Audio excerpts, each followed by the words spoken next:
Just Oh a new yeah. one. It's nothing to do with anything particular except for it's got the gay pride colors on it and stuff.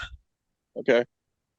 It's supposed Yeah. to be. It was released to celebrate Gay Pride Month or whatever they call that. I don't know what they call that, but Yeah. so it's got all the inclusive colors on it or whatever. I don't know what they all are. Even up on the Okay. logo, kind of like what Yeah. your logo is, but it's actually a rainbow. Yeah. Yeah. Yeah. All right. Well, let me push the intro and we'll get started. All right. And apparently he's not going to show. What time is it now already? 41. So he's 10, 11 minutes late. Of course, he did come in about that time last time. But we'll Yeah. see. It's definitely graphic. We'll see. Welcome to the Rebel Alliance Briefing Room Podcast. We are here to podcast about anything and everything Star Wars with you. Please visit our website where you can play current and past episodes. That's https://RABR.KyleJohansson.us. That's RABR dot Down there. KAILEJOHANSEN dot US. On the left-hand side is a navigation menu. You can use this to learn how to load the Rebel Alliance Briefing Room podcast on your Android or Apple phone and That's my tablet. left. And we have direct links to our podcast on Apple and Google Podcasts. Please participate by connecting to our social media, answering questions of the week, or submitting feedback directly from the site. Again, all of these are available at the Rebel Alliance Briefing Room website at RABR.KAILEJOHANSEN.US. And now, it's time to talk Star Wars. Star Wars. I am Kyle John Johansson, and this is Andrew Scott Sutton. Say hello. And now we've got Rick too. Yay. Yeah. I've got to figure out a way to record that so it all blends in so I can add that. Add your name too. Just stop it, record it, drop it in, and call it good. Well, see, if I did that, then all that, music and stuff in the background, it would be blank. So it would say, and here's Rick, and just by itself, and then it would continue on with music. So it would be a little bit funny, but it would be kind of awkward. It'd be like, what? It's all what? Oh, hey, we're a nickel and dime show here, so we yeah. we don't have to buy fancy. We're not making lots of money, right? Yeah. If we were, I'd be doing a little bit more stuff. So you can just pull the tape out, cut it, splice it with tape, and put it back in. No, that won't work. It's all digital, man. We don't do that. So yeah, I can pull it out and cut it and splice it, but it's all digital. All right. So today we're reviewing Star Wars Ahsoka Part 7, the penultimate episode called Dreams in Madness. Dreams in Madness. So first we're gonna. I do have a tiny bit of news, but I don't have an article related to it. I'm just gonna talk about it for a second. And then we're gonna go through all the casts and everything, and do a full review of the entire episode. And I've got some feedback, like I said, and we'll discuss everything after that. So I'm gonna do the news thing, but it's the news short. So I saw an article that was confirmed they were interviewing Dave Filoni, and he has agreed to do a 3-part movie, a 3-part set of movies around the timeline of Ahsoka and everything. Also, so I don't know if that's going to be that movie that's supposed to come out in 2024 is going to be one of those. I don't know that for sure. He didn't say specifically, but it's it's probably, I don't know. It'd probably include Thrawn too. I don't know for sure, but I think that's part of what we're gonna see at the last episode next week.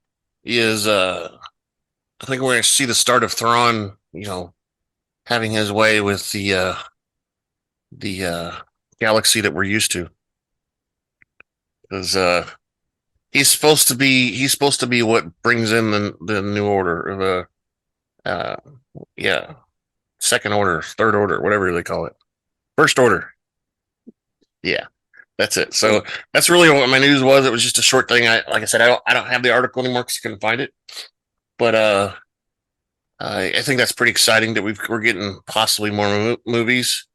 He did say trilogy and he did say movies, so it's not a series.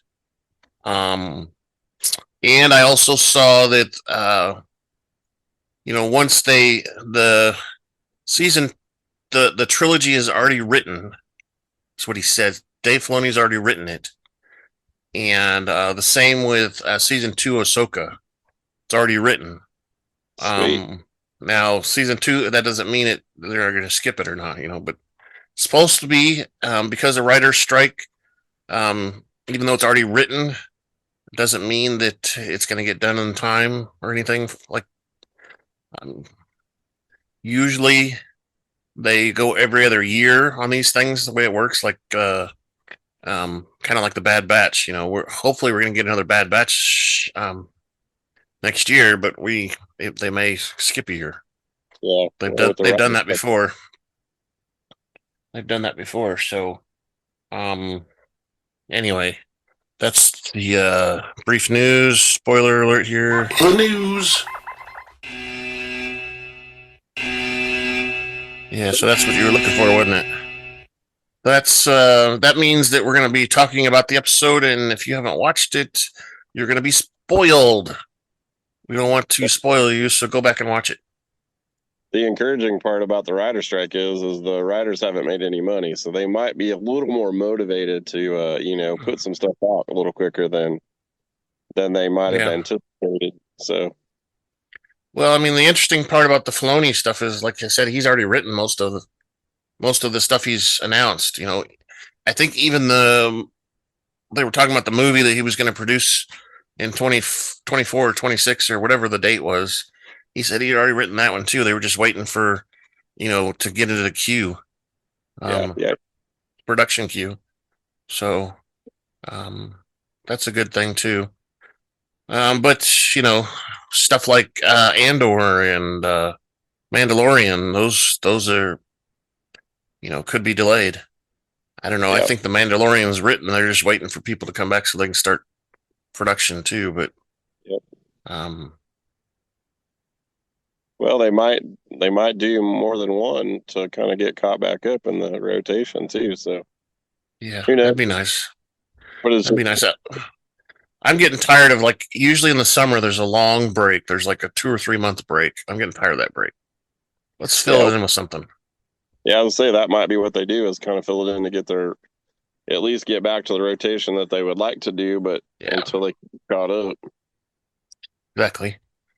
So this episode's director was Geeta Patel. Geeta Vasant Patel. The writer, of course, was Dave Filoni. Edited by Rosanna Tan, and the score was by Kevin Kinner. And the cast, we go on with Ahsoka, which is Rosario Dawson, Sabine Wren, Natasha Bordizzo, Ballyan Skoll, which I got lots of questions about him. Ray Stevenson, Shin Hati is Ivanna Sakhino, Morgan Elisabeth is Diana Lee Inosanto. Professor Huyang is David Tennant. Then we've got the mother sisters, whatever you want to call them, the mother witches. One of them is called Atropa, played by Gerald Prescott Galen. Clotho, played by Claudia Black. And Lake Assis, played by Jane Edwina Seymour. Then, of course, we've got Admiral Thrawn, played by Lars Mikkelsen. Captain Inyak, West Chapman.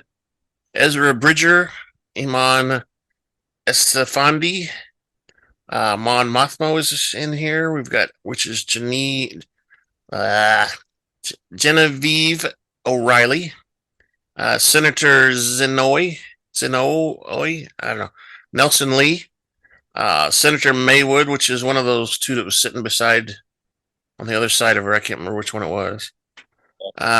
Played by Maurice Irving, because it could be the fish one, so I don't know if it's the fish one or it was the actual. There was a black guy next to her too. Yeah. Then we saw Captain Carson Vega, played by Paul Sun-Hyung Lee. And then we saw C3PO, surprise C3PO, played by Anthony Daniels himself. And he was upset about this scene because they made him try out for it like a regular actor. He didn't actually. They didn't say, "Hey, come in. We need you to do C3PO." They made him try out. So he was he was upset about that. And then of course we saw Anakin Skywalker in a home video. Hayden Christensen was Anakin. So because we've got Leia in the next episode. I don't know. I don't think they've done very good with the digital representations of her as of late. Yeah, they try a little too hard to make her look really young and stuff, and I don't think it's. But we have people complain. But we have a young digital of her, from the Empire Strikes Back. So you just dub different vocals in. It was cool that she got name dropped, though. Yeah, she did. So because we've got a bunch of dirty Thrawn stormtroopers, we're going to play some Aarons for our commercial. You, over there. Are you a trooper? Is your armor always dirty? When do you find time to clean it? Did Rebel Scum scratch and damage it? Does your helmet communications keep acting up? Stop by Aaron's Armor Sparkalorium before 1500 hours. We will wash, clean, and sanitize your armor for the next day pickup. Hello? Our patented galactically ancient secret cleaning techniques will have your armor sparkling just like a new Cerealian Y1300 freighter just off the assembly line. Brand new. The envy of all your friends and coworkers, from the castles on Lothal to the politicians on Coruscant to the environmentalists on Endor. Oh, the environmentalists. For your next day service, stop by Aaron's Armor Sparkalorium. We are located in Tatooine's Mos Eisley Spaceport, directly across from Hangar 35. We will also repair and sell most parts at the best rates in the known galaxy. All services guaranteed and licensed by the Emperor himself to last a lifetime. Only at Aaron's Armor Sparkalorium. We accept them. All boots or services are extra. So they're guaranteed to last a lifetime by the Emperor, but if the Emperor thinks it's gone on too long, he's going to kill you. So there's your lifetime. So we got to recycle. I was going to remind you the Senator Zenoy, or whatever his name is. Yeah. Remember that other animated show that we don't like, the Resistance or whatever, it's a weird one. Resistance, I think it's called The Resistance. Yeah. The main character in there is the son of that senator. Oh, really? Yeah, and he's really nasty in the show too.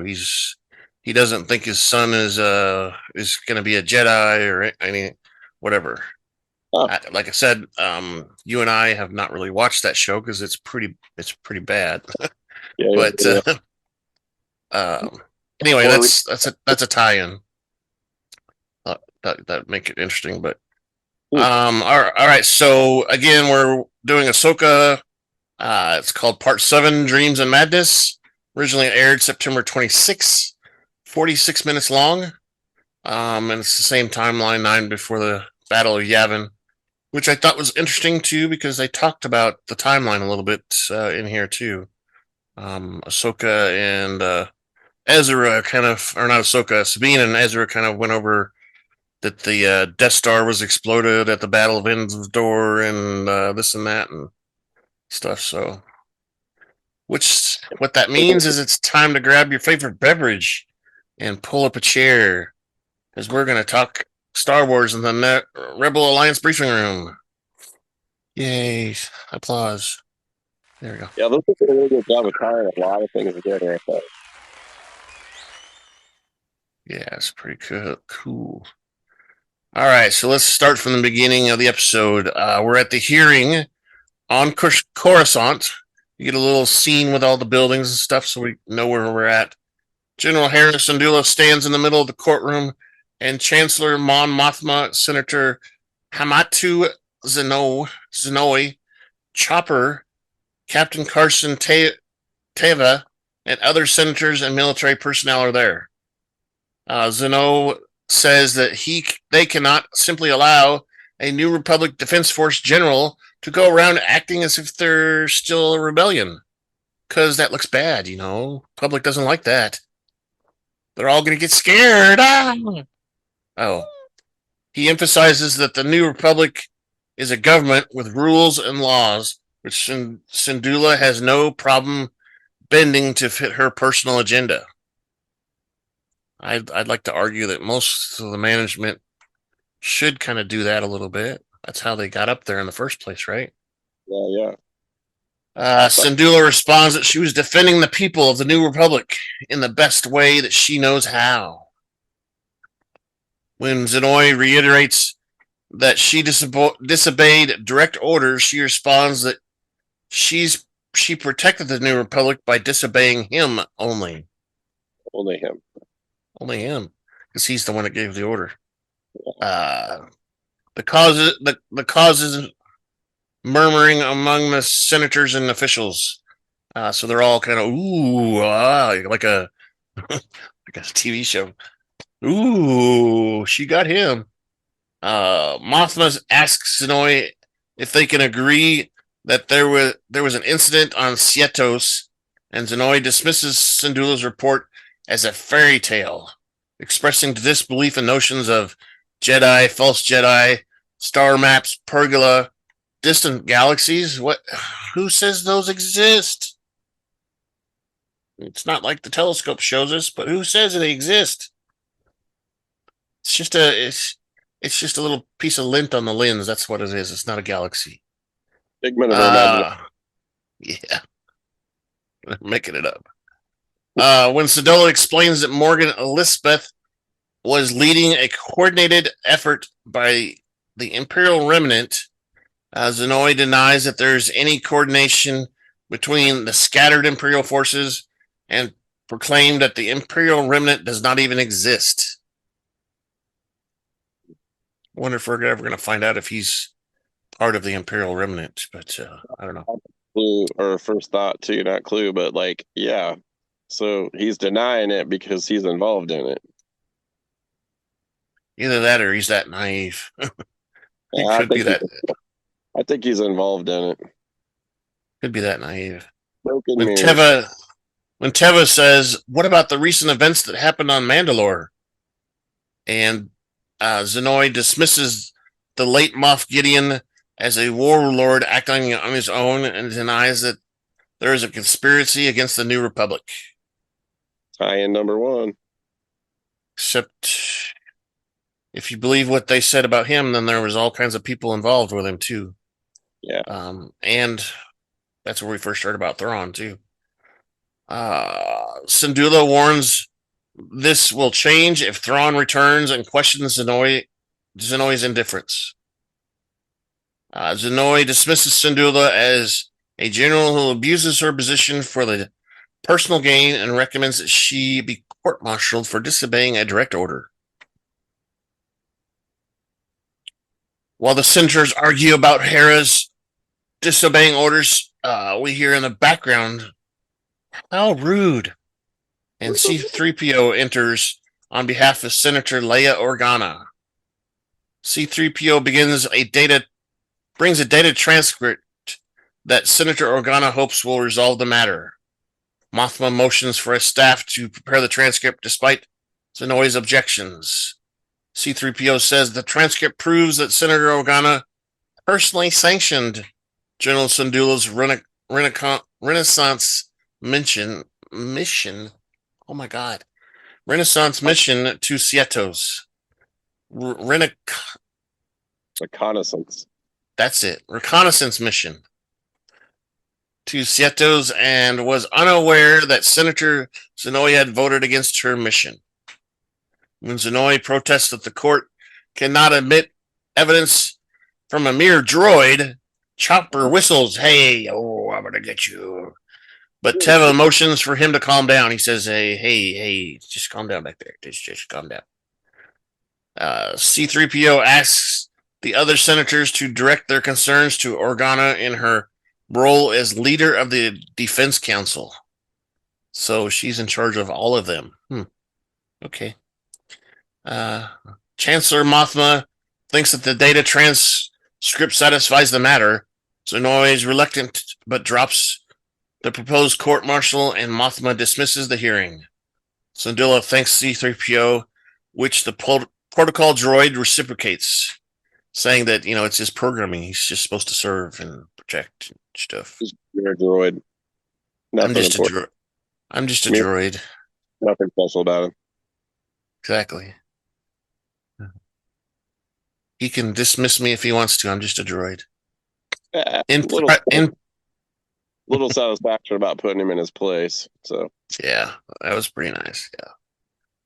Yeah. In private, Mothma tells Syndulla that she knows that Organa did not authorize her mission. Syndulla responds that Organa eventually did. Not right away, eventually. Mothma then asks how real is the threat of Thrawn's return. Syndulla tells the Chancellor that they have to prepare for the worst and hope for the best. Which, did she tell her that it's coming or not? She doesn't know, I guess. Maybe, I don't know. I think she did. I think she assumes so, because they were building that whatever ring to go over there, I guess. So she heavily inferred that Thrawn. Exactly. Okay, so speaking of that, while traveling through intergalactic void with the Pergola Ultra, which is, I guess, the name of the big guy, Pergola Ultra, Ahsoka Tano practices her lightsaber skills aboard her T6 shuttle in the training room with a hologram of her late master Anakin Skywalker. In the recording, Skywalker warns that she will face formidable adversaries like General Grievous, Asajj Ventress, and Count Dooku. He reminds her to practice her lightsaber forms and tells her to remember that he taught her to trust her own instincts. So there's a lot of chatter around what he said there in online and stuff. He died. Because he mentioned Asajj Ventress in that thing there, and we don't really know the whereabouts of Asajj Ventress. Supposedly she's dead, but we don't know for sure. She's could be alive during this time, so they think that he mentioned it so that they can bring her in at some point in time. That makes sense. She was an interesting character too, though, because she was a I don't know, not an Inquisitor type, but she was a mercenary, let's say, I guess, going out and killing Jedi and such. But she also turned to the other side. She ended up helping Jedi and stuff in the future too.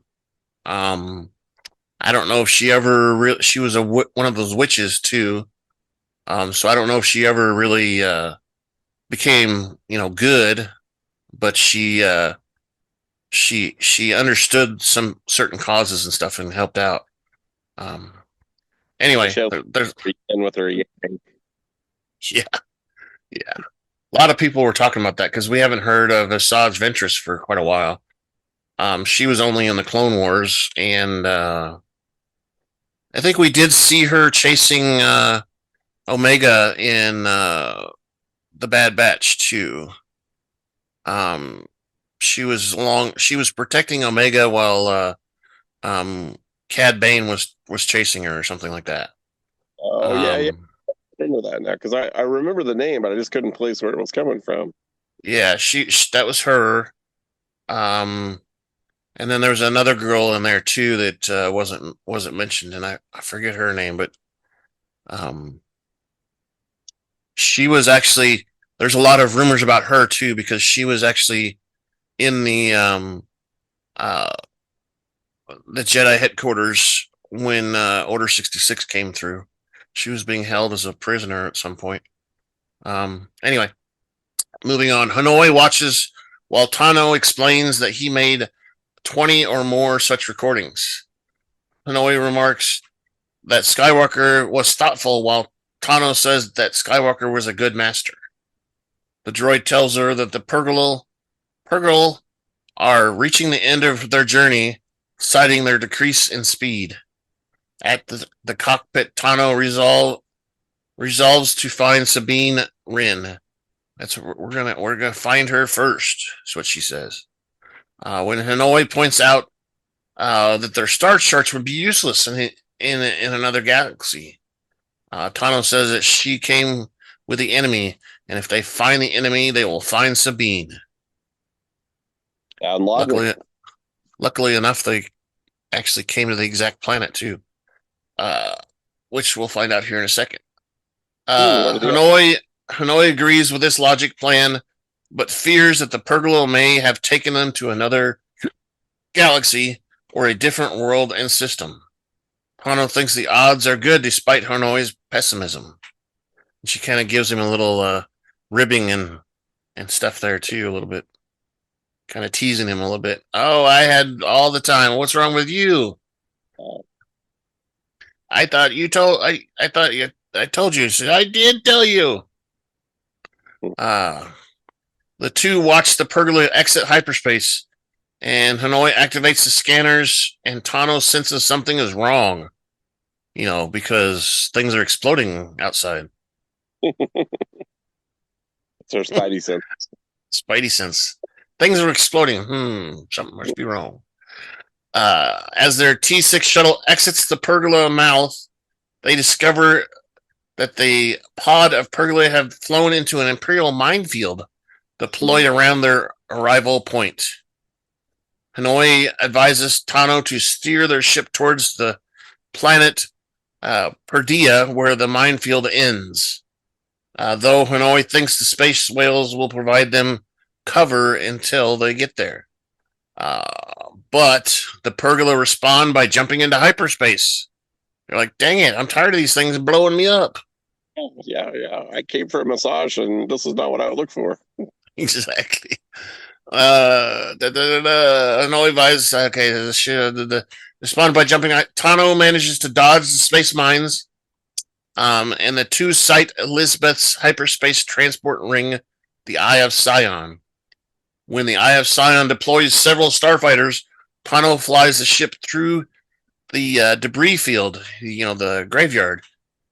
During pursuit, one of the enemy starfighters crashes into debris, destroying the ship. Oops.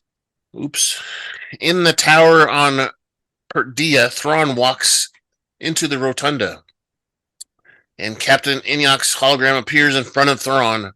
Enoch reports that a pod arrival of Purgle triggering the minefield as Thrawn has anticipated. Enoch says among the whales there's a T6 class Jedi shuttle. Thrawn says it seems that Tano is alive after all. And Elisabeth hands Thrawn a data pad. It has all the information from the Inquisitorial database on Tano. Thrawn reads it, and he is surprised that Tano's master is Anakin Skywalker. Dun, dun, dun. He says, oh, I'm in trouble, aren't I? General Anakin Skywalker. Yeah. So that's the interesting part about the Inquisitorial database is the Inquisitors took the database that was at the a Jedi temple and basically started using it for their own purposes.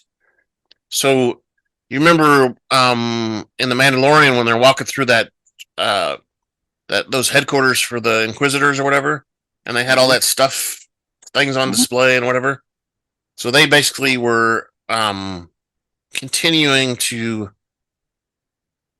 I don't know, be a museum or a curator of some of the Jedi stuff, even though it was in a bad way. They had all the databases, but they were starting to display Jedi too that were famous Jedi. Well, trophies. Yeah, trophies. Well, and basically. they used it to hunt down some of the Jedi that had escaped. That they could use that information to find them, home planet Right. and whatnot. Exactly. Lots of stuff like that, and where they frequently went to, things like that. I'm hearing something outside.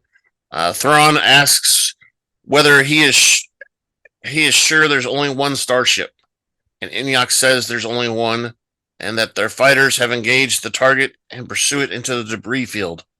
Thrawn tells Inyok to withdraw the starfighters and have them stand by. This Thrawn says that this will be all, and Inyok's hologram disappears. Elisabeth says, "Hey, what the hell's going on, man?" And Thrawn's like, "There's no need to waste our resources." However, Elisabeth says they will lose in the debris field without pursuit. We'll lose them in the debris field without the pursuit. Thrawn says she is right, and the Jedi are very good at hiding, for they have had practice for years. Basically meaning Order 66 is putting them all into hiding. Thrawn tells Elsbeth they are getting to know their adversary, and Tano will be unpredictable and dangerous if she resembles her master. Thrawn says they will be one step ahead of Tano no matter which direction she takes. So they're going to follow her, and they already know where she's at. So why waste resources? Because they're very low on resources. So we switch. The mercenary starfighters give up the pursuit. Tano and Hanoi then land on a decomposing pergola ribcage, and Tano turns off the power. Hanoi wonders how the enemy anticipated their arrival, and Tano says Thrawn is behind the attack. Thrawn's a genius, basically, is what she's saying. Yep. Hanoi says the enemy has already found Thrawn,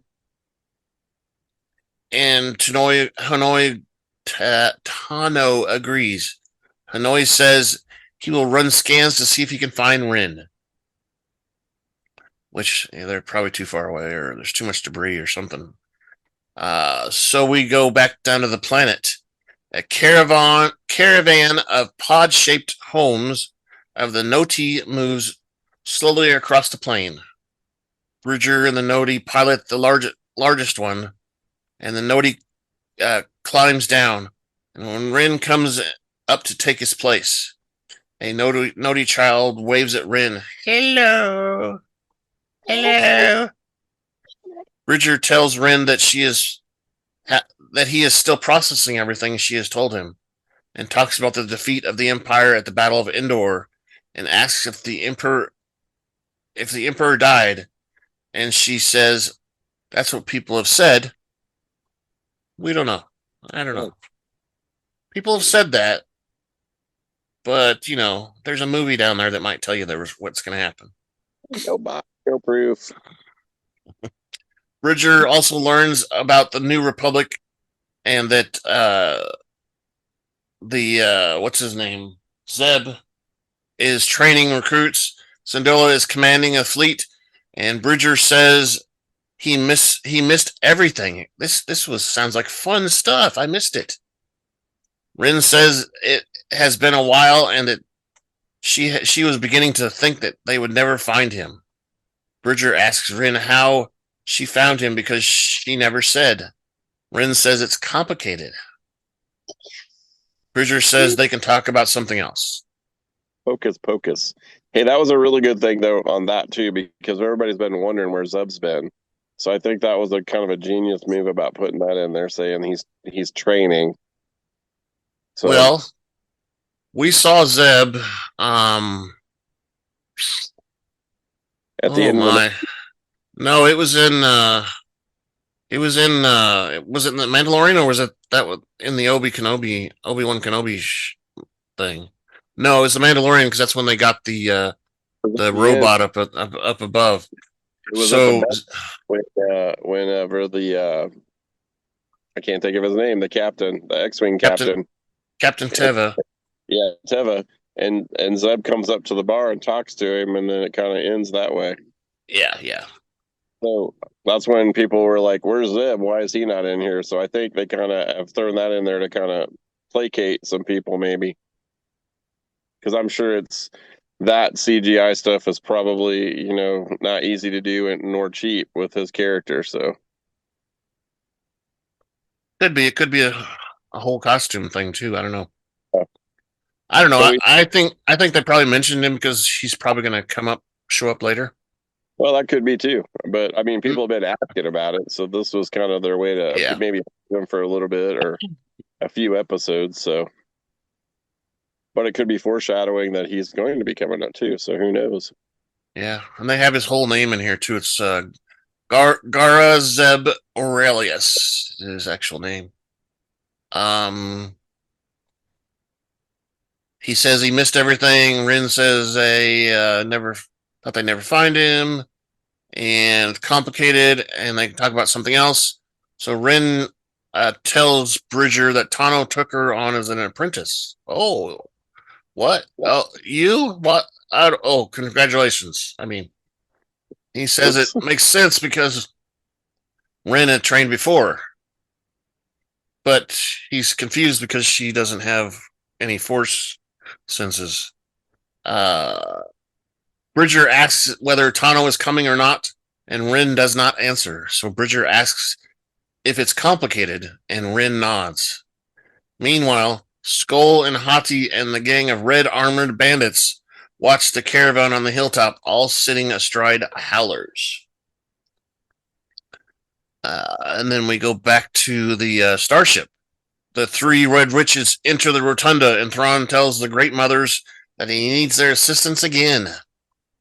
He says Tano is hiding in the pergola graveyard, and Thrawn wants the three witches to find Tano.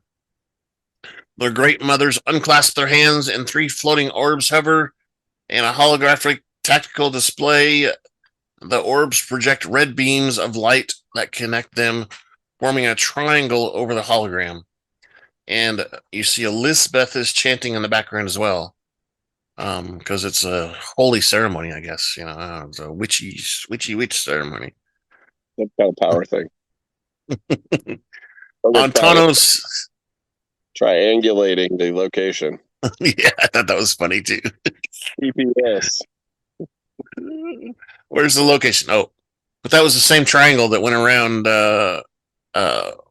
Wren when she was in captivity too. Well, it's multi-purpose. I mean, it's like a multi-tool. Like a leather. There you go. There you go. On Tano's T6, Hanoi says that he can't find Wren. Tano says they don't need to scan. There's another way. Why didn't we use that to start with? There's another way. Hanoi asks Tano if she thinks their bond with Wren is strong enough. And Tano ignores Hanoi and calls out to Wren through the Force. Hello? Is Wren out there? Can I get Wren on the phone, please? Knock, knock. Knock, knock. Wren is chattering with Bridger, who talks about his relationship with the Noti, and suddenly, Wren's focus drifts off. A sudden realization crosses Wren's face, and a faint smile brushes the corners of her mouth, and she quietly says Tano's name. Ahsoka, are you there? Are you a ghost in my head? But she didn't have a triangulating thing.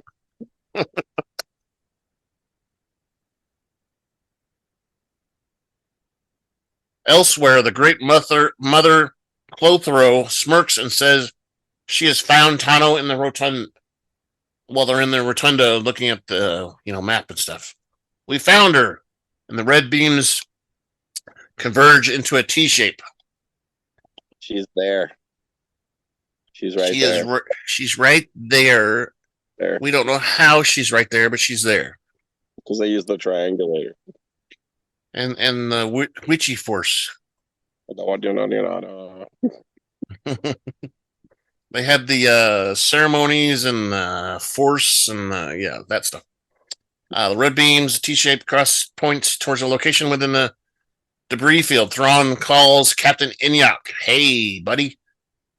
And Thrawn says Inyok has the coordinates and tells the captain to open fire. Pew, pew, pew, pew, pew, pew, pew, pew, pew. Back at the caravan, Bridger sees Wren and asks what's happening. Wren answers she doesn't know exactly, but it was a very familiar feeling. I think she was there, but I don't believe it, so. I had a warm, fuzzy feeling for a moment. That's her whole problem. She doesn't believe. It's just like Luke Skywalker. He doesn't believe. Warm, That's fuzzy your feeling. hope. You don't believe enough. You don't believe enough. That's your problem. And then it passed. It must have been gas. Yeah. It felt good, but now it stinks. On the T6, Tano remains lost in her distant stare. Suddenly, turbo lasers rain down on them. Pew, pew, pew. Hanoi is worried, but Tano calms him down and says she knows where they're going because she's pinpointed Tano through the force and the triangle and stuff everywhere. Then she pilots the T6 out of the ring of pergola remains, and they race towards Perdia. They race. Thrawn compliments Inyok on a job well done and asks whether they should prepare their defenses. Thrawn answers that they don't need to because they're not the focus of the Jedi's attention. At least not yet. Yeah. Thrawn says Tano will pursue Wren, which they wisely sent away from there, and Thrawn tells Inyok to contact the fighter group and have them re-engage the opponent. And Inyok's hologram nods, and I think they mean that they're going to send out a different regimen onto the planet. It doesn't say that there, but I think that's when they're dispersing onto the planet. On the rolling plains of Perdia, Anodi spots two mounted figures in the distance. Bridger asks Wren if the two figures are friends of hers, which she confirms they are not. In the distance, Baylan Skoll tells his apprentice Shin Hati to contact Thrawn and orders her to kill Wren and Bridger. He tells her to take her place in the coming empire. When Hati asks if he's not going to be helping, Skoll tells her that her ambition drives her in one direction while he has a different path. Which we still have no idea what's going on there. I don't know. And he eventually fights Tano, but he doesn't die there either, so that's not his path. Hati transmits Wren and Bridger's location via comlink to Thrawn. Before they separate, Skoll gives a final lesson and says that impatience will lead to defeat. Impatience in battle will lead to defeat. I think that's what the actual quote was there. And the red-clad bandits ride their howlers past the two to meet the Nodi caravan. After staring at her master momentarily, Hati rides after the bandits. She's like, what the hell are you thinking, man? Boy, you bring me all the way out here and you're not going to help? Quitter. Exactly. Do you really want to not kill anybody or what? What's going on with you? And Inyok informs Thrawn and Elisabeth of the location. And this is when Thrawn dispatches two gunships to assist the mercenaries, unaware of Skoll's true intentions. Thrawn tells Elisabeth if Lord Baylan proves capable, they may win the day yet. In the hangar of the Chimaria, two squads of night troopers board the two Lat patrol gunships which fly towards the coordinates. And they call them night troopers, which they did in the previous episode too, but that's significant because those are night sisters, so they're possessed by the Night Sisters, something like that. That's what they're inferring there. Basically, is basically they've found they've made zombies out of dead people and Well, I don't remember if we talked about this last week, but somewhere I saw, because they were talking about all the armor has been wrapped in the red, like the robes or whatever of the mother, the queen mother, or whatever those sisters are called.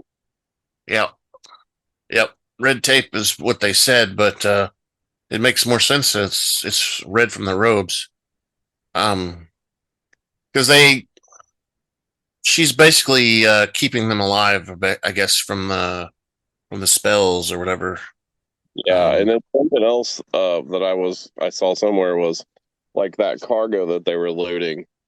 One of the things is it wasn't, fallen troopers, like it was their crypts or capsules or something of like I don't know, like not like the body, but like that they put them in to heal or whatever, but like they were in hibernation or something. So. Yep, I think it's partly that, but I think it's also it's probably witches, because it's definitely maybe fallen soldiers that are Throns, but I think part of it is witches too, because if you remember, they said that this is the planet that the witches originated from before they came over to our galaxy via the Pergola. So I think whatever happened there, like maybe a plague or something, who knows, killed all the other witches, and these are the bodies of that too. Because we saw in the Clone Wars where the witches do fight and stuff. Kind of like soldiers and whatever. They have weapons and they use lightning and stuff like that, and whatever. Well, a little different than that, but yeah, I mean, it's a hocus pocus, kind of thing. Well, maybe that's how Palpatine got it. He was trained with the witches. Well, yeah, I mean, Thrawn is the one who made the alliance with the witches, I think. But I don't know. I mean, Palpatine could have been before. I take that back. So Palpatine is the one who requested an apprentice, which ended up being Darth Maul. So he had a relationship with him before. You're right. Because they created Darth Maul, and then his brother too was created too. His brother was actually alive, but they enhanced him somehow. He got bigger in muscles, and his horns got nastier looking and stuff. Anyway, there's a comment I'm just gonna let pass. Yeah. Okay. So the Red Bandits pursue the Noti caravan. Wren exchanges fire with the bandits, who scatter to avoid getting hit. Noti fires a stone with a slingshot, but the stone just bounces off the bandits' armor. When Wren asks if the Noti have any weapons, Bridger replies, "They're a peaceful people. Why else would I be hanging out with them? They're peaceful." Wren surmises that they are defenseless. She exchanges fire with pursuing bandits and manages to take several down. One of the bandits attempts to fling a spear at a Noti driver, but two caravans smash into him. Another bandit attempts to damage the repulsor lifts of the caravan, but the driver drives him away with stones. There was a guy, wasn't there the guy that had like a bzz, and he was electrocuting the ship? Yep. He was like trying to shock it or something to like over, I don't know, create a fire or surge something or something. Other, yeah. Yeah, with one of those long poles. Yeah. Wren shoots another pursuer. One of the bandits manages to use his spear to damage a Noti caravan's repulsor lifts. There it is. It causes it to crash. Unwilling to leave the stranded Noti, Bridger decides to circle the stranded caravan. Bridgers command the caravans encircle and do the What? For the wagons. The wagon circle. Circle the wagons. Exactly. The caravan encircles the stranded vehicle and stops, forming a ring, and he tells the Noti to take shelter while he handles the bandits. He says, don't worry, I'll take care of them. Get inside, just inside, and I'll take care of them. It's all right. And then suddenly, in the skies, Tano's T-6 shuttle is pursued by 3 of Elisabeth's fighters, while Skoll watches from the distance. Bridger sights Hati's approach with the bandit leader on a howler. The remaining bandits and their howlers circle when Bridger asks, who is that human woman over there? Who's that woman with she looks like she's got old hair. What's going on? And Wren says, hey, she's another force user and a lightsaber duelist without a sense of humor. Which she says she's basically like you. And yes, she does have a lightsaber, but she doesn't have any sense of humor. She's very serious. Wren and Bridger exit their caravan and tell the Noti to stay inside. Get back inside, I told you. Meanwhile, Tano resolves to land, but Hanoi reminds her that the Jedi protocol prevent landing while under attack. Hanoi exits the cockpit and joins the skirmish below by jumping down the ramp, which I don't understand why the steps had to collapse for her to do that, but whatever. Down, she slides, and then when she hit the ground, she did like a double tuck roll and was up and hello. 8.5. Look at me, I'm a force user. Hanoi tries to argue, but she overrules him, and Tano approaches the gangplank. She tells him to disengage the stairs, causing her to slide down. Looked to me like she slid down on purpose, but Tano lands safely without a scratch on the Perdia plains, while Hanoi leads the starfighters on a chase. Tano meets up with Skoll and says he says, "Hey, I didn't expect to see you. I thought you were dead." Fancy meeting you here. And that's when Tano says, "Well, I don't really have time for this." And he says, "I know, but I can't allow you to interfere." He draws his lightsaber, and Tano replies that she doesn't have time. And after a wait, Skoll charges, and they begin their battle. Zoom, zoom, zoom. Meanwhile, 2 bandits approach Bridger and Wren. When Wren hands him his former lightsaber, Bridger tells her that he doesn't need it, that he gave it to her, and it's hers. When Wren suggests he use a blaster, Bridger replies that he doesn't need that either, because the Force is his ally.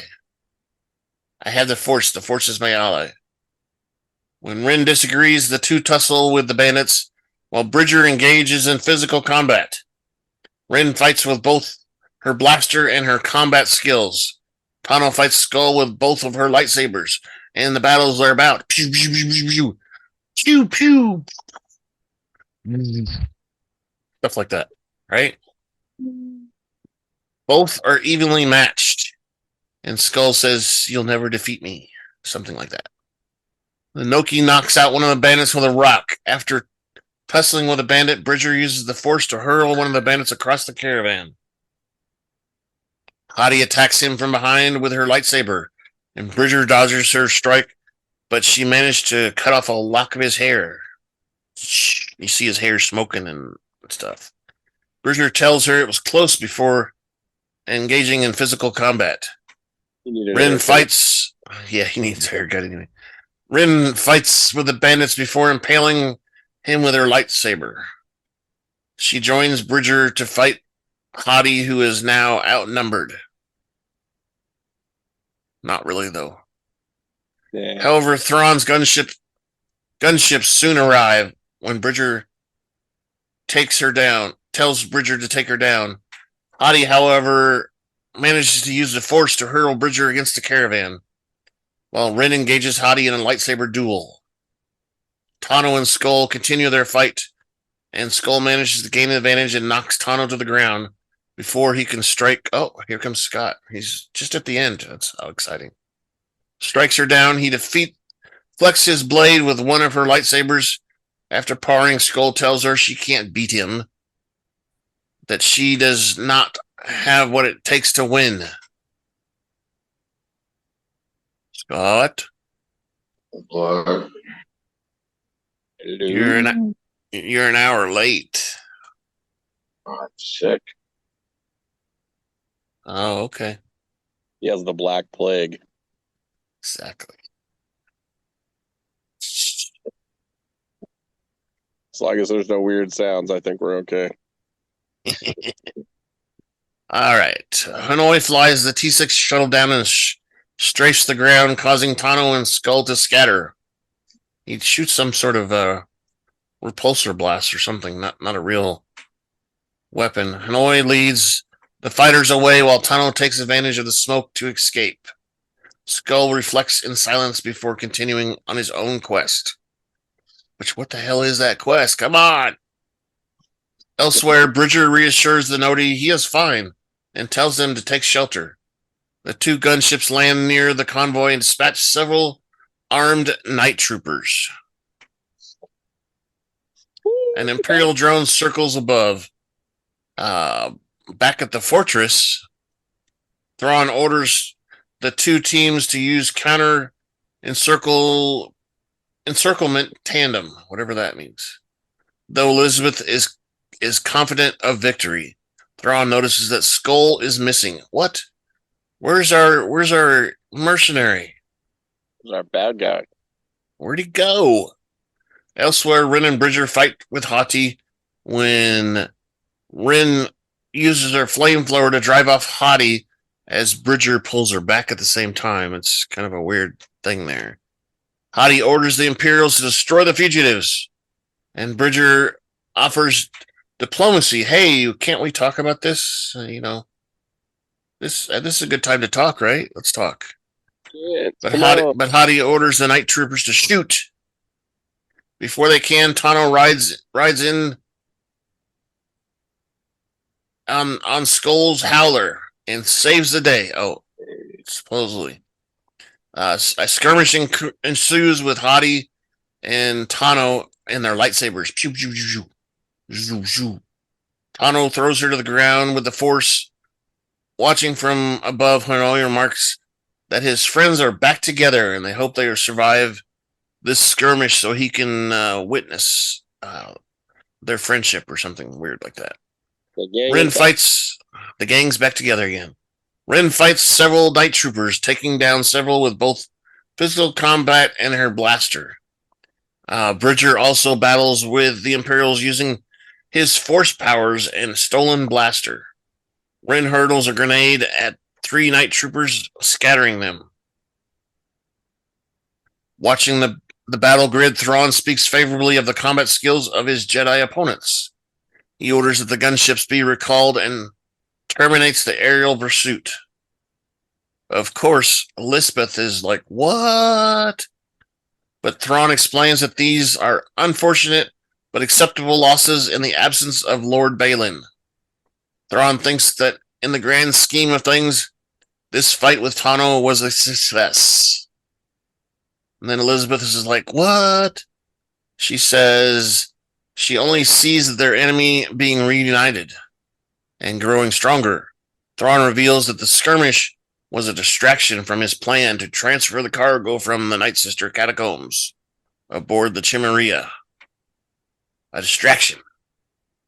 While Thrawn says that they will soon be able to leave the Forsaken world once the cargo transfer is complete, he surmises that Tano has lost time and that time is on their side now, and they will keep it that way. As the Imperial drone circles away, the surviving Imperials retreat the skirmish.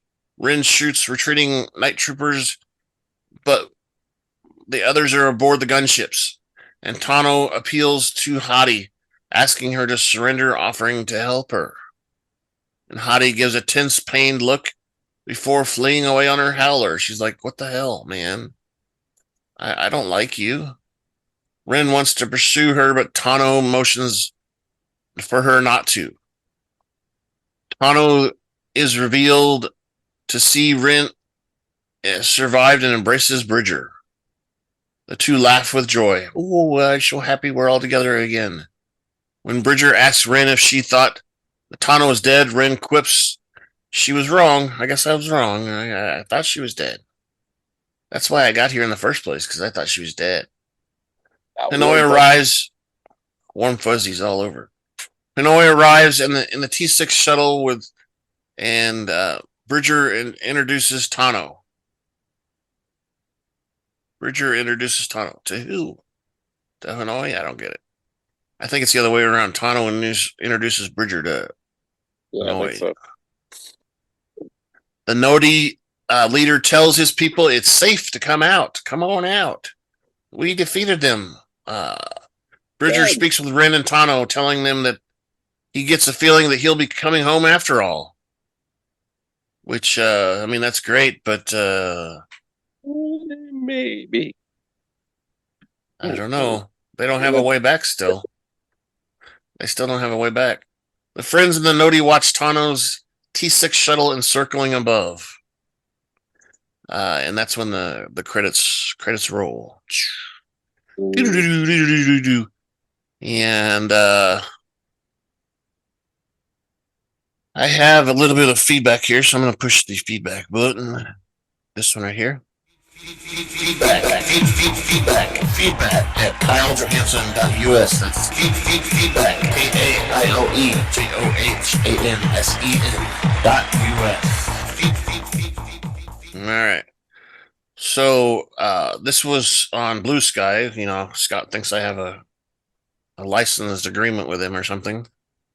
But this guy named his name is Extra Thoughts, and he replied to one of my mass postings about hey, I need some feedback or whatever, and he said I love the attention to different battle styles in this episode, especially he liked the minefield, and it was such a cool concept in space.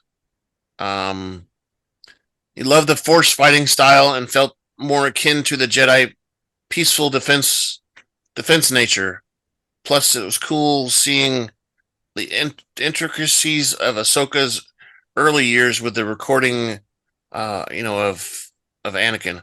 Also, Hanoi's personality really shone through in this episode, and enjoyed C-3PO getting the respect that he deserved. So yeah, that kind of covered all the highlights right there, didn't it? Pretty good. Yeah, it was a good episode. It was kind of packed. I mean, it's almost got me thinking what's going to happen in the next episode, because it almost wrapped everything up in a way, sort of. We still need to escape the planet, which we don't have a way yet, unless we tag along with Thrawn. Yeah, they could just jump on the ship, like Scott just said. But I don't know, unless the pergola come back. But the minefield's still there, so what? Still away, huh? Still away. How? The only way is really the pergola. They could accidentally get their ship in the Ring of Sion at the same time Thrawn's is. That could work. But anyway, yeah, I thought that was one of the better parts of the show too, where Bridger was using the hand-to-hand combat, basically, or forced-to-hand combat in some spots. It was pretty cool to see that, because we always see the lightsabers and stuff. Yeah, that's cool and fancy, but let's see some real action fighting and stuff too. He's in charge with he's in line with the Force. If he can do the Force fighting. Yeah, bring in the kung fu stunt guys so we can get some good fighting action going on, right? Get the wire spring lever thing thrown back. Get Jackie Chan in there doing the direction and stuff. I only say that because I watched one of their movies the other night. I think it was the second one, the Rush Hour, whatever. Star. Anyway, with that one guy, but Stalker. yeah, exactly. Not quite sure if he's funny or not. I haven't decided. Do you understand the words that are coming out of my mouth? He's just irritating. Yeah.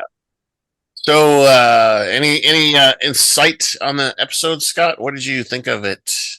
Since you came in late and missed most of our discussion. Excuse me. Not saying that it was a bad thing. I'm just saying. Do you have anything you want to bring up? Yeah, it's a good episode, but they're gonna have to double their efforts to make the last episode or the next episode better. Yeah.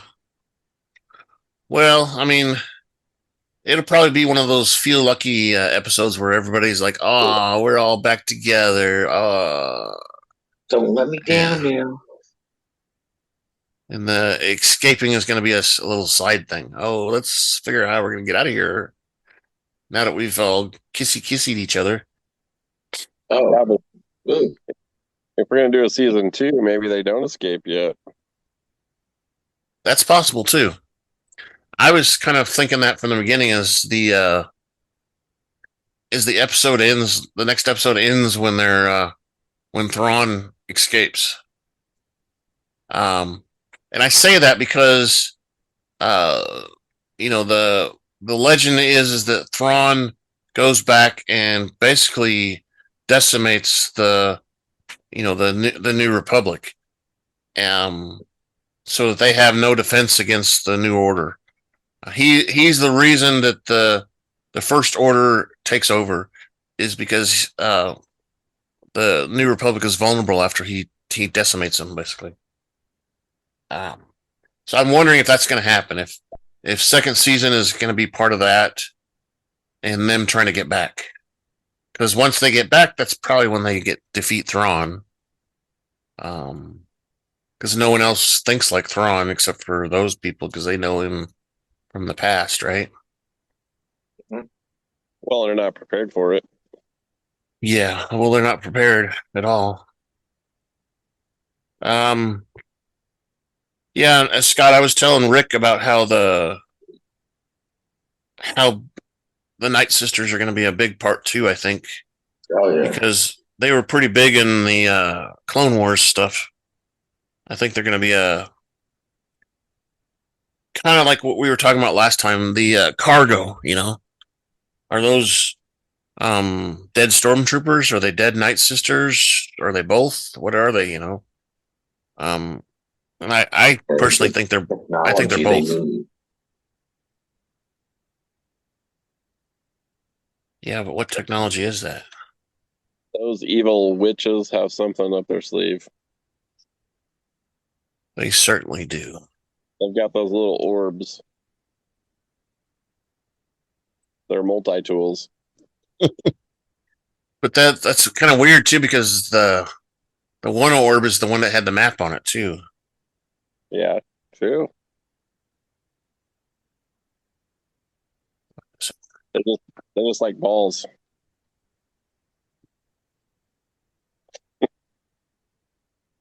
That's too funny. Well, Pergola, they're like whales. They migrate. So if they're migrating that way, they have to migrate back. True. That could be true, but we saw them in the episode. They light speeded out because they were getting bombed too much. We have to wait for them to come back. How do we contact them to come back? Hey, whale, come on back. It's the Force. Oh, the Force. There you go. Now we figured it out. Maybe that's how we see Wren actually use the Force. She finally figures out how to use the Force and call the Pergola. See, I'll sit in a circle jerk and hold hands and go, There you go. Like Dr. Doolittle. And damn phone booth. He's the whale tamer. They call him in. Hey, Dr. Doolittle. That would actually be funny. Dr. Uh, Ezra Bridger, please. there you go. He is kind of more one with the Force nowadays, isn't he? So we have several ways for you to send us the feedback, like we got from Mr. Extra Thoughts on Blue Sky. You can email us feedback at kylejohansson.us. You can go to our website, which is always on the left hand side. If you're watching us through the internet stuff. And there is a link there that says feedback, and it brings up a form. You can just basically type in whatever you want there. Send it to us. We're on Twitter at super_duper_pod. We're on Blue Sky at Rebel Alliance Briefing Room. And we're on YouTube. Videos are all up there of everything we've done. And there's a comment section there. And this week, Google announced that they're getting rid of Google Podcasts, basically, but they're converting it all over to YouTube. So they're going to allow you to upload your podcast feed to YouTube so people can watch and listen through YouTube now instead of having a separate service. It's going to slowly happen, I think, in the next couple months when that'll happen. And if you go to YouTube Music right now, you can search and find us. Unfortunately, it only pulls up the videos, which maybe that's not unfortunate. I don't know. But it pulls up the videos and you can watch the videos and whatever episodes you want. These are faces for radio. Come on, man. That's right. Gotta get those faces for radio out there. And I don't know.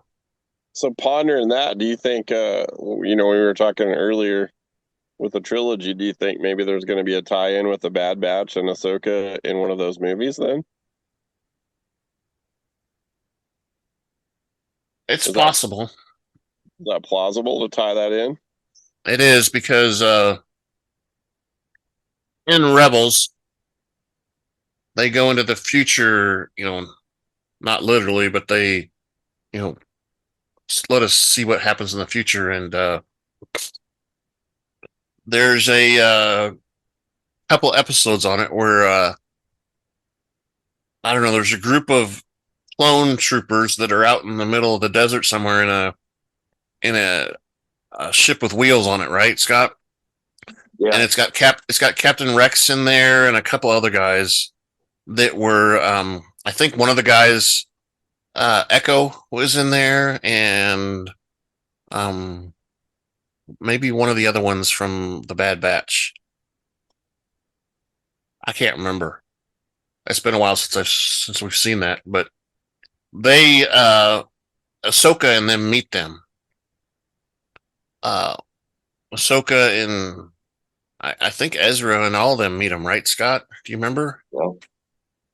And so it's possible we could tie them in together. We know that Ahsoka knows the Bad Batch because the Bad Batch worked with Anakin a little bit. Mm-hmm. That's in the Clone Wars. That's where the Bad Batch came from, was from the Clone Wars, and Anakin using them for a couple battles. So I don't know. It's very possible we could see them or tie into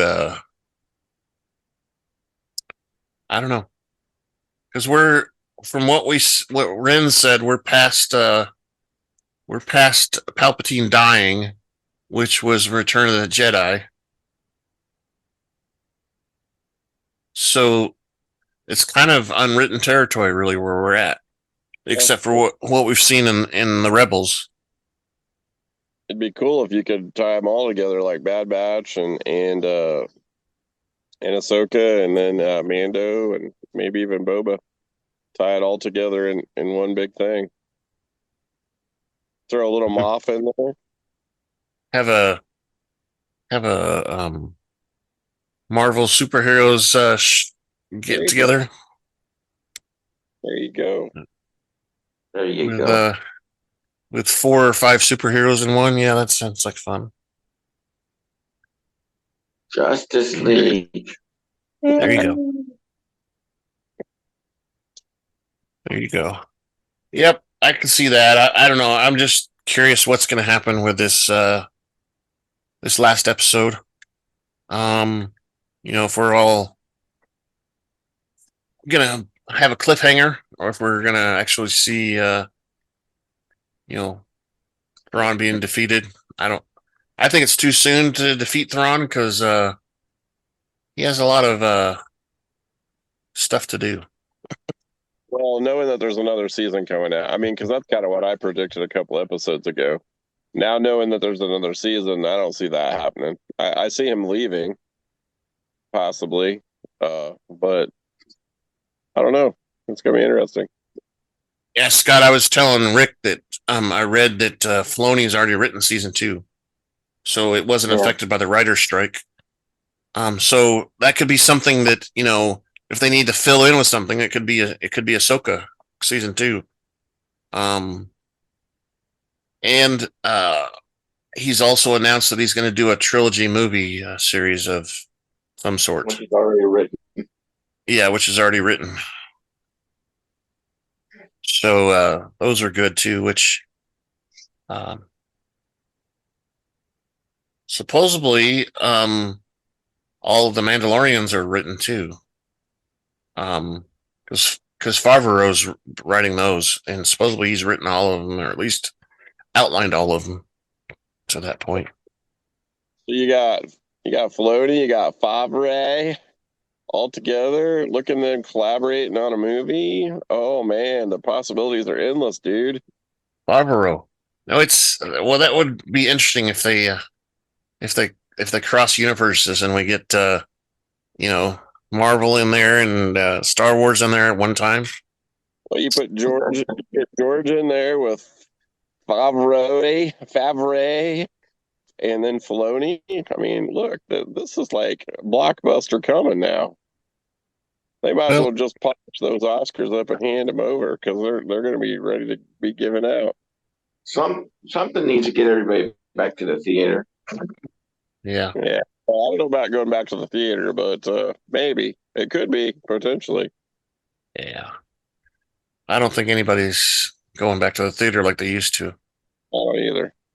But yeah, so I mean, George Lucas has been involved partially in these shows. He one of his things was he didn't like the idea of Grogu. He didn't think they should do that at all. But eventually he relented. So I think the way it's working with these shows and what I keep hearing is George Lucas is the final, vote on everything. So if they come up with an idea and George Lucas doesn't like it, then they don't do it. Sometimes. But yeah. And I can understand that because it is his thing, but that's a whole other avenue right there is going down the road of who is Grogu and what is Grogu and why is Grogu important? His species. He might be the key to the whole thing. He made them a whole lot of money in merch. Yeah. Yeah. Well, I mean, his species probably is, but we're supposed to assume that he's a clone of maybe Yoda or something. Some other.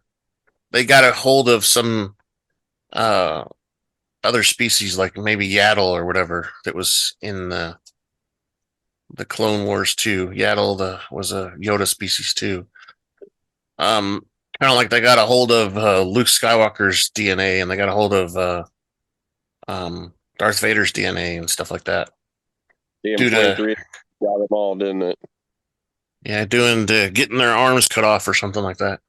Ancestry.com. Was I hallucinating, or did y'all hear Darth Vader breathing? I heard it the second time I watched it. It was with the Night Sisters and stuff like that, but it didn't make sense why it was there. Why is it there? Yeah. It could have just been the ship breathing out too. I don't know, but it sure sounded like Darth Vader's It sounded like Darth Vader too. apparatus. Yeah, but so maybe that's the foundation for the First Order in Kylo Ren. Because Kylo has dark math. Yeah, and I've always had the theory. So, we know from the Bad Batch and the Clone Wars that Thrawn. No, he wasn't really in the Bad Batch or in the Clone Wars. He was only in Bad Batch and the Rebels. That he was experimenting with cloning too. He kind of took over the cloning project. That's how Moff Gideon got involved in the cloning stuff. And I wonder if on his ship is where Snoke is. He's still in a chamber or whatever, in a back to chamber or whatever. But that's where Snoke comes from. I don't know. I mean, we don't know where Snoke really comes from per se, except for in the end of the Last Jedi or whatever, we see those tubes and there's multiple tubes that look like Snoke and the Emperor and all that stuff too. He's bringing onto his ship from the sisters' tower. Maybe that's the cargo. Or it could be their technology that's for cloning, that they finally cracked the cloning too. Who knows? But yeah. Because we gotta. That's where Snoke has to come about, because he is the ruling person during the First Order. Let me get us out of here then. Thank you for listening to the Rebel Alliance Briefing Room podcast. Please visit our website where you can play current and past episodes. That's https://RABR.KyleJohansson.us. That's RABR.KyleJohansson.us. On the left-hand side is a navigation menu. You can use this to learn how to load the Rebel Alliance Briefing Room podcast on your Android or Apple phone and tablet.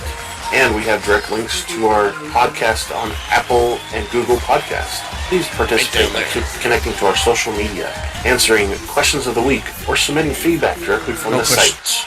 Again, all of these are available at the Rebel Alliance Briefing Room website at RABR.KyleJohansson.us. Let's do it, Scout. In no way is approved, sponsored, or owned by Lucasfilms Ltd., Disney, Disney Plus, or any of its subsidiaries. All opinions are solely owned by Kyle and or Scott, and in no way express the views or opinions of their past or present employers. Some views and opinions are not supported or restricted by Lucasfilms Ltd., Disney, Disney Plus, or any of its subsidiaries. Any rebroadcast, reproduction, or any or other use of this podcast and its affiliate sites without consent of Super Duper Podcast Network and its host is prohibited. I am Kyle Johansson, and this is Andrew Scott Sutton. Say and goodbye Rick. now. And Rick too. Say goodbye, everybody. And Rick too. And Goodbye Rick now. too. Let's